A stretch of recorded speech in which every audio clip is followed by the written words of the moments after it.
Hey guys, welcome back. This is going to be a quick video on the James Madison Tactical Saber Evo drop-in trigger. I actually have two of them. This is a drop-in single stage trigger. It comes with 80 rotation pins already in the package, got all the tools that you're going to need. The only thing that I would suggest is when you are installing these pins right here, on the other side of the gun, when you're threading in those little screws, you're going to need another Allen wrench on the other side just to keep everything tight and evenly tightened down, as well as preventing the other side of the pin from rotating within the gun itself, because there is Loctite on these screws, so they tend to get a little bit stiff after a couple of threads. So just keep that in mind. So you just want to have an extra Allen wrench kind of kicking around. I'm not really sure what size that is. I think it's one of the more common sizes. So if you bought any kind of real gun accessories, you should probably have more Allen wrenches than really anybody else. So with that being said, so far so good. I just dropped this in yesterday.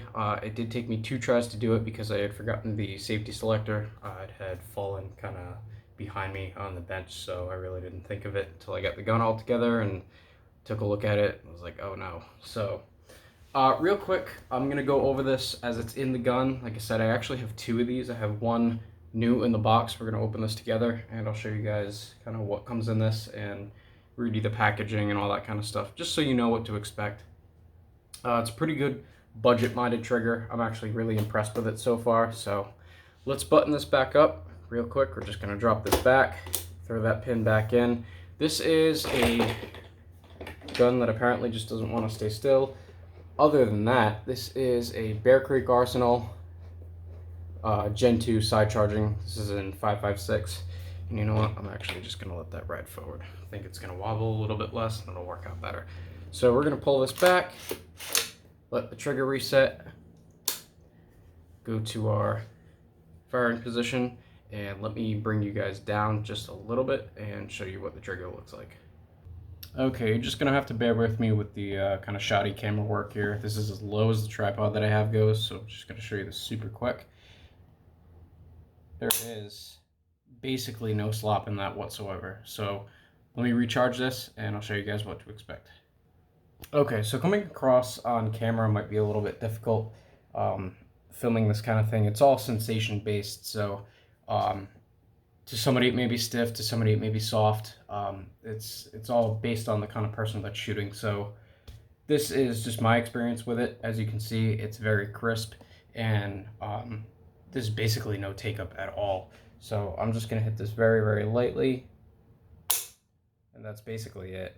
So as far as reset goes, it's a very tactile and audible reset, just like a regular AR. I'm gonna set you guys back up, do the downside angle, you guys can see a little bit better, and we'll go over the reset, and then we'll get the gun out of here and go over the trigger as it comes in the package. Okay, so we're gonna hold the trigger down, charge this real quick. As you can see, a little bit of movement, and there's your trigger reset. So one more time, just super quick. I'm gonna pull it from the end here so you guys can see any kind of movement. Little bit of take up, not much at all, barely moving. I'm at the wall, and break. And that's basically what you get. Let's move the gun out of the way and we'll go over what comes in the packaging. Okay, so here is the packaging. Just gonna straighten you guys up really quick. Gonna break this open. This is 1/16 at the top. I actually bought two of these, bought one for somebody else, so I just wanted to know how much they owed me. And got our sticker, actual trigger right there, and the rest of that stuff is your pins, set screws, stuff like that. So you guys can see the blue Loctite on those screws. You come with 2 Allen wrenches, and then these little I don't know if you want to call them anti-walk bars or whatever the case is, but those are made out of plastic. I would really like to see those be metal, but for a budget-minded trigger, I mean, you really can't get any better than this. So this is what it looks like. Just gonna set that real quick, make it look a little bit more tidy. So you guys can see the anodizing on it. It's actually really nice. There's really not many machine marks. It does come with oil on it. As you guys can see, there is a good layer of oil on that. There is knurling on the underside of the trigger right here. And one little thing that I do have to kind of gripe about a little bit, the edge of the trigger right here, if I can get that to focus, come on. The edge of the trigger is not the most round thing in the world, so it does feel a little bit sharp on both of these edges. Can't speak today.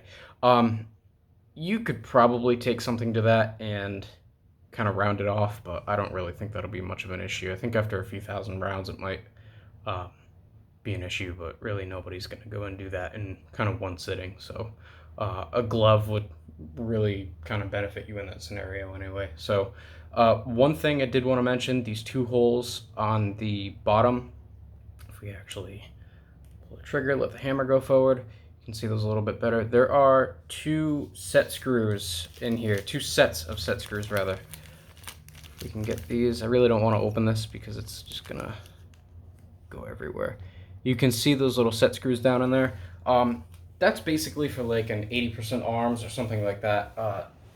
May not necessarily be mil spec, so basically what you're gonna do is you're gonna install the trigger as normal and basically put those down in, and it adds a little bit of tension to the actual trigger itself, and it allows you to not have any wiggle or anything like that, because it will change the poundage of the brake, and it will also change the reset within the trigger itself. So to keep it kind of kosher, I think it's a good idea if you actually need that kind of thing. I would put it in, just see kind of what it's like at first, and if it needs that, well then great, you have it. If not, you have spare parts and you could probably use it for something else. So definitely not a bad thing to have, and I'm glad that they thought of that. Definitely a good thing to have in your little arsenal of tools.